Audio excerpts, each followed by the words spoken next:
В конце марта 1948 года Советом министров СССР было принято решение о строительстве в поселке Сибай Башкирского медно-серного комбината, предусматривающего развитие таких объектов, как рудник, обогатительные и брикетные фабрики, медно-серный завод, электростанции, жилые дома и гостиницы.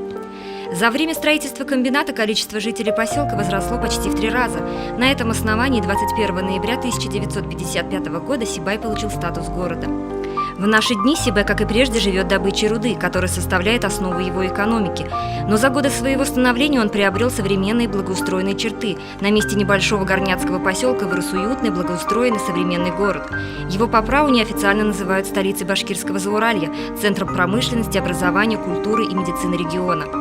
В городе представлены все ступени образования, начиная от дошкольного, заканчивая высшим профессиональным. По многим позициям местные системы здравоохранения и образования, культура и спорт являются лучшими в республике. Сегодня Сибаю, одному из самых молодых городов Республики Башкортостан, исполняется 62 года. С праздником вас, уважаемые сибайцы!